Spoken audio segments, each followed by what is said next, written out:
and on we'll go.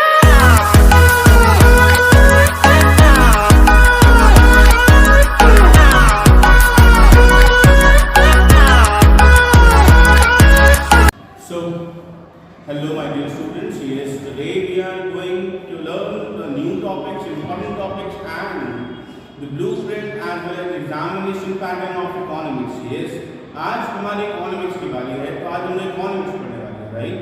So economics में क्या करना है, क्या नहीं करना है, टास्क मूवमेंट स्ट्रैटेजी कि एक्चुअली हमें इकोनॉमिक्स को कितना फोकस करना है, किस चैप्टर को कितना फोकस करना है, that all we are going to learn in this video. So, in this video, we also learn about how much we have to focus on which subject and which chapter, so that you can easily find your good marks in your board exams. So, let's start with basic things and basic chapters. That is called, we have macroeconomics, national income, money and banking, AD and TS, aggregate demand and supply, government budget, foreign exchange, and balance of payment. These chapters are from macroeconomics, and from Indian economy we have eve of independence, Indian economy 1950 to 1990, as well as LPG, liberalization, privatization, and globalization. Along with that we have human capital formation, rural development, employment, environment, comparative experience of India, Pakistan, and China. So these are the chapters that we have to go and learn. Actually, here poverty, we are not taking poverty. Actually, poverty is already deleted from this. Infrastructure also deleted. So the deleted topics are also removed from this syllabus. So this is your main syllabus that you have to focus. Now, which chapter is for which marks? Actually, we are talking about units also. So which unit is for which marks, that we are going to learn. So simply, national income for 10 marks, money and banking for 6 marks, aggregate demand and aggregate supply for 12 marks, it's 12 marks.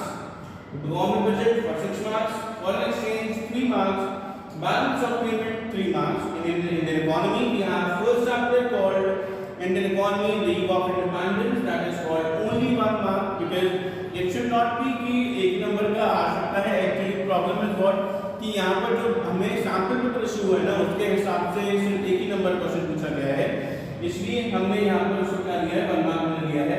और LPG वाला जो chapter है, इसमें से एक भी question नहीं है, 0 मार्क्स का चैप्टर है. अगर हम लोग बात करें हमारे सैंपल पेपर के हिसाब से, इसका मतलब ये नहीं कि क्वेश्चन नहीं आएगा, वहाँ पर आ सकता है, but we are talking about कि यहाँ पर जो सैंपल पेपर के हिसाब से जो एनालिसिस है सैंपल पेपर का, उसके हिसाब से एलपी चैप्टर 0 मार्क्स का है. Then we are going for Indian economy from 1950 to 1990 for 11 mark. 11 mark. That's why मैंने उन चैप्टर कंबाइन करके 11 मार्क लिख दिया. Otherwise it is for 11 mark, right? Human capital formation 5 marks and rural development for 7 marks. Employment chapter, that is 4 marks. Environment chapter for 4 marks, and comparative experience between India, Pakistan, and China is for 8 marks. So these are chapters and the marks. Now talking about exam pattern. So for examination pattern, we are going to learn about examination pattern. We have 20 questions for 1 mark. Actually this is called कि मैंने examination pattern बनाया है, short में बना दिया है, but actually आपके पास दो आपके पास आएंगे, section A section B sections आएंगे, जिसमें 10 क्वेश्चन एमसीक्यू होंगे सेक्शन ए में, 10 क्वेश्चन एमसीक्यू होंगे सेक्शन बी में. इस तरीके से पूरा बाइफिकेशन हो चुका है. 2 क्वेश्चन सेक्शन ए में, 2 क्वेश्चन सेक्शन बी में, 3 क्वेश्चन सेक्शन ए में, 3 क्वेश्चन सेक्शन बी में, 2 क्वेश्चन सेक्शन ए में, 2 क्वेश्चन सेक्शन बी में. लेकिन मैंने ओवरव्यू दिया पूरे पेपर का, दैट 20 क्वेश्चन होंगे 1 मार्क वाले, 4 क्वेश्चन होंगे 3 मार्क वाले, 6 क्वेश्चन होंगे 4 मार्क वाले, 4 क्वेश्चन होंगे 6 मार्क वाले. टोटल भी यहाँ 34 क्वेश्चंस, टोटल हमारे पास 34 क्वेश्चंस होंगे. और मार्क्स का बाइफिकेशन बात करें तो पूरा मार्क्स 80 मार्क्स का हमारा चैप्टर होगा. लेकिन अब बात आती है सर, ये ठीक है, अब इसके हिसाब से प्रिपेयर कर लेंगे, लेकिन ये बता दो क्या क्या प्रैक्टिस करना है ना, यही माइंड में ना कॉन्सेप्ट. ठीक है, अब मैं आपको बताता हूँ क्या क्या चैप्टर्स को आपको बेसिकली फोकस करना है, किन किन चैप्टर्स में से किन किन टॉपिक्स को बेसिकली फोकस करना है, उसके बारे में बात करते हैं. मतलब इंपॉर्टेंट टॉपिक्स के बारे में बात करते हैं कि इकोनॉमिक में सबसे पहले कुछ आता हो या ना आता हो, सबसे पहले ये वाला टॉपिक जरूर करना है, राइट. मतलब इकोनॉमिक्स में जब शुरुआत करोगे या अगर सब हो चुका है तो चेक करो, इवैल्यूएट करो ये जो टॉपिक्स है क्या ये आपको आते हैं। चलो स्टार्ट करते हैं हमारे नेशनल इनकम वाले चैप्टर से। So in for national income two sector economy, इस पर फोकस कर लीजिएगा। डबल काउंटिंग जो आपको पता है इंटरमीडिएट और फाइन गुड्स में जो प्रॉब्लम आ रही है डबल काउंटिंग जो नेशनल इनकम में आता है ना, डबल काउंटिंग प्रॉब्लम है नेशनल इनकम में, इसका बिल्कुल आ सकता है, क्वेश्चन बनता है। फिर है रियल एंड नॉमिनल जीडीपी, इसको अच्छे से कर लीजिएगा। एक्सटर्नलिटीज जो जीडीपी वेलफेयर वाला पार्ट है वहां से कर लीजिएगा इसको। स्टॉक इनफ्लो का डिफरेंस प्लीज कर लेना बिल्कुल। न्यूमेरिकल्स में value added income method and expenditure method मैंने पूरी वीडियो बना रखी है ईजीएस्ट फॉर्म में, आप जाओ उस ईजीएस्ट फॉर्म में जो मैंने वीडियो बनाई है उसको ढंग से देख लो, सारे मार्क्स यहीं से कंप्लीट होने वाले हैं। इंटरमीडिएट और फाइन गुड्स का भी डिफरेंस कर लीजिएगा, इन दोनों कॉन्सेप्ट को समझ लीजिएगा। इन पर केस बेस्ड क्वेश्चन भी आ सकता है तो वो भी ध्यान से समझ लेना, जिसमें था ना कि लाइक फॉर एग्जांपल एक पर्सन है जो ऑरेंजेस खरीद के लेकर आ रहा है अपने घर के लिए, तो वो गुड्स क्या होंगे, और एक जो जूस कॉर्नर वाला बंदा है जो ऑरेंज लेकर आ रहा है जूस निकालने के लिए फिर उसको बेचेगा, तो दोनों में क्या फर्क है ना। अगर आता है तो इसका आंसर कमेंट बॉक्स में लिखना, तो मैं आपको इसका करेक्ट आंसर बताऊंगा, ठीक है। Okay, after that we have money and banking chapter. In money banking chapter we have money supply. Basically money supply book के कंपोनेंट्स में M1 को बहुत ढंग से कर लेना, M1 नहीं आने वाला है, मनी सप्लाई कॉन्सेप्ट बहुत इंपॉर्टेंट है, आएगा आएगा। मनी मल्टीप्लायर बहुत इंपॉर्टेंट है, कर लीजिए। Functions of central bank, guaranteed input और फंक्शंस ऑफ सेंट्रल बैंक आपके एग्जाम में आपको मिलने ही वाले हैं, फंक्शंस ऑफ सेंट्रल बैंक को बहुत अच्छे से कर लो। इन्फ्लेशन एंड डिफ्लेशन वाला कंडीशन है उसको ढंग से कर लो, मतलब कि अगर इन्फ्लेशन आएगा तो कमर्शियल बैंक जो सेंट्रल बैंक में से कौन कौन से फंक्शंस हैं जो सेंट्रल बैंक फॉलो करेगा, इन्फ्लेशन को दूर कैसे करा जाएगा, डिफ्लेशन को दूर कैसे करा जाएगा, इनके फंक्शन को बहुत ढंग से कर लेगा। और कंट्रोल बाय सेंट्रल बैंक जो है तो इन्फ्लेशन डिफ्लेशन सेंट्रल बैंक कैसे कंट्रोल करेगा उसके बारे में बात है। देखो इतना सा मैंने बताया दो चैप्टर में, मतलब 16 नंबर तक के हो गए, 16 marks, 10 for national income and 6 for money and bank. तो देखो इतने से टॉपिक में आपके 16 नंबर मैंने कंप्लीट करा दिए। गारंटी बोल रहा हूँ, इसको कर लो बस, जबरदस्त हो जाएगा, मजा आ जाएगा, राइट। चलो नेक्स्ट करते हैं aggregate demand and aggregate supply chapter. For that we have saving, इसमें डेरिवेशन है, सेविंग को कंजम्पशन में कन्वर्ट करना, saving function to consumption function and consumption function to saving function, इसको बहुत ढंग से कर लेना, ठीक है। उसके बाद हमारा आता है अप्रोचेस, तो AD equals to AS approach को कन्वर्ट करना था, C को S equals to I approach, saving equals to investment approach, याद है ना, उसको कर लेना। नहीं आता है तो मैं वीडियो डालने वाला हूं एग्रीगेट डिमांड एग्रीगेट सप्लाई को, उसको ढंग से देख लेना, ठीक है। उसके बाद में हमारे पास APC, APS, MPC, MPS, इनको इनके कॉन्सेप्ट ढंग से कर लेना। मैंने डिटेल में बताया है सारे कॉन्सेप्ट, इनके ये 0 कब होगा, ये 1 कब होगा, ये इसकी वैल्यू कितने के बीच में आएगी, इनके ऊपर केस बेस्ड क्वेश्चन बन सकते हैं, अंडरस्टैंडिंग इन्फॉर्मेशन बेस्ड क्वेश्चन बन सकते हैं। इन्फ्लेशन डिफ्लेशनरी गैप बहुत इंपॉर्टेंट है, बहुत, इसका डायग्राम अच्छे से बनाना सीख लो, बहुत इंपॉर्टेंट है, राइट। उसके बाद मल्टीप्लायर आपको आना चाहिए और उसके न्यूमेरिकल्स भी आपको कर देने हैं, ठीक है। अब चलते हैं आगे हमारे नेक्स्ट चैप्टर पे जो है हमारा गवर्नमेंट बजट। अब गवर्नमेंट बजट में क्या करना है, तो गवर्नमेंट बजट में देखिए ऑब्जेक्टिव्स बहुत इंपॉर्टेंट है, इनको कर लीजिए। ऑब्जेक्टिव अब फिर करते हैं हमारा कहां पर, अब चलते हैं हमारा गवर्नमेंट बजट पर। तो गवर्नमेंट बजट की अगर बात करें तो वहां पर सबसे पहले ऑब्जेक्टिव्स है, ऑब्जेक्टिव्स को जरूर कर लेना, ऑब्जेक्टिव बहुत इंपॉर्टेंट है। उसके बाद implication, revenue deficit, fiscal deficit और प्राइमरी डेफिसिट के इम्प्लीकेशन बहुत बहुत बहुत इंपॉर्टेंट है इस चैप्टर से, इसलिए इसको ढंग से कर लेना। उसके बाद फॉरेन एक्सचेंज रेट की बात करूं तो टाइप्स ऑफ फॉरेन एक्सचेंज और इंपैक्ट ऑफ फॉरेन एक्सचेंज दोनों कर लीजिए। टाइप्स ऑफ फॉरेन एक्सचेंज कौन कौन से मार्केट्स है ना, rotation cost, manage floating cost, इसको ढंग से फ्लेक्सिबल वाला जो पार्ट है इसको बहुत बहुत बहुत ढंग से कर लीजिएगा, ठीक है, क्योंकि ये बहुत इंपॉर्टेंट है। इनमें से कोई एक, तीन में से कोई एक तो आएगा ही आएगा, क्या इन तीन में से कोई एक सिस्टम तो मैथड तो आएगा।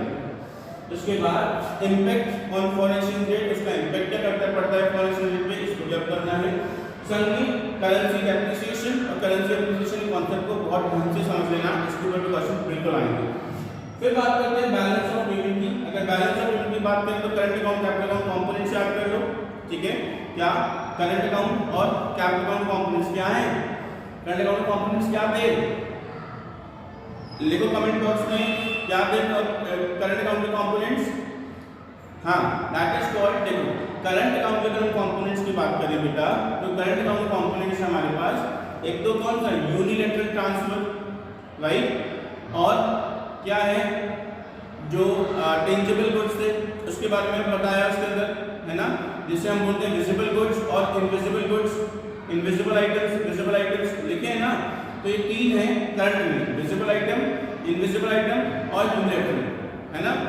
और करंट कैपिटल अकाउंट में क्या आएगा, कैपिटल ट्रांसफर आएगा, राइट, एसेट्स का क्या करना, परचेज और सेल करना। तो इसको बहुत ढंग से कर लेना, संग में ऑटोनॉमस और अकोमोडेटिंग आइटम्स को ढंग से कर लीजिएगा, इसको ऑटोनॉमस और अकोमोडेटिंग आइटम्स को कर लीजिएगा। उसके बाद ये हमारा मैक्रो वाला पार्ट इतना सही है। अगर इसको पूरे को खत्म कर लिया तो ये लो भाई, क्या दे रहा हूँ, 40 मार्क्स, ये 40 नंबर है आपकी जेब, इसलिए कह रहा हूँ ढंग से इतना बताया, अच्छे से कर लो भाई, अच्छे से रट लो, याद कर लो, समझ लो। ये अगर देखो समझने के लिए तो मैंने आपको बताया, मैंने वीडियो बना रखी है, समझ लो। फिर भी एक्चुअली इकोनॉमिक्स में क्या होता है, एक्यूरेसी बहुत रिक्वायर्ड है। आप अपने तरीके से फ्रेम कर लो डेफिनेशंस को, पता पड़ा सब सेंसिबल कर दिया, इसलिए थोड़ा सा ध्यान फोकस करना पड़ेगा, एक्यूरेटली उसको थोड़ा थोड़ा लर्न भी करना पड़ेगा, जिससे कि आप अच्छे से अपने एग्जाम में अच्छे नंबर ला सको, राइट। अब बात करते हैं इंडियन इकोनॉमी, जिसमें सबसे पहला चैप्टर है Indian economy on the eve of independence. इसमें इंपॉर्टेंट क्या है, फीचर्स। इस चैप्टर में देखो वैसे एक नंबर के चैप्टर आ रहा है, तो फीचर्स बहुत इंपॉर्टेंट है, सारे फीचर्स कर लीजिएगा। दो तीन टॉपिक है इसके अंदर, जैसे इंडस्ट्रियल वाला फेस है, एग्रीकल्चर फेस है, तो इसके जो फीचर्स हैं वो जरूर ध्यान से कर लेना। सेकंड चैप्टर की बात करें, जो मैं बोल रहा हूँ सेकंड और थर्ड टुगेदर मैंने लिखा है, उसमें 11 मार्क्स मैंने दिए हैं, जिसमें golden revolution, white revolution, green revolution बहुत इंपॉर्टेंट है, रिफॉर्म्स सारे कर लीजिएगा, और गोल्स ऑफ प्लानिंग है ना, 5 ईयर प्लानिंग में जो शॉर्ट टर्म गोल्स और लॉन्ग टर्म गोल है दोनों बच्चे से कर लीजिएगा, ये बहुत इंपॉर्टेंट है। एज वेल एज इसके साथ साथ हम नेक्स्ट चैप्टर चलते हैं, वो है हमारा human capital formation and rural development. कौन सा, human capital formation and rural development. ये चैप्टर बड़े इंटरेस्टिंग से भी थे और इसमें मजा भी बहुत आया था पढ़ने में। तो अब देखते हैं इसमें इंपॉर्टेंट क्या है। तो देखिए सबसे पहले बात, sources of human capital formation क्या क्या है और उनके ह्यूमन कैपिटल फॉर्मेशन के चैलेंजेस क्या क्या हैं। ये दोनों चीजें बहुत इंपॉर्टेंटली आपको लिखनी है, अच्छे से लिख लीजिएगा, याद कर लो इनको। और दूसरा है हमारे पास rural credit, steps for rural marketing by government और ऑर्गेनिक फार्मिंग। ये तीन टॉपिक्स। क्या, सबसे पहला रूरल क्रेडिट क्या है, वो एक्सप्लेन करो। फिर सो स्टेप्स फॉर गवर्नमेंट ने रूरल मार्केटिंग के लिए क्या स्टेप्स लिए हैं उनको भी अच्छे से याद कर लीजिए, वो भी आपको बुक में दे रखा है, राइट। ये पूरा ऑर्गेनिक फार्मिंग के साथ ये पूरा कॉम्बिनेशन है, इसके लिए 5 + 7 दैट इज कॉल्ड कि आपको कितने मार्क्स मिल गए, 12 मार्क्स मिल गए, है ना। तो ये आपके 12 मार्क्स आपके पास पक्के हो गए। उसके बाद चलते हैं चैप्टर एम्प्लॉयमेंट पे।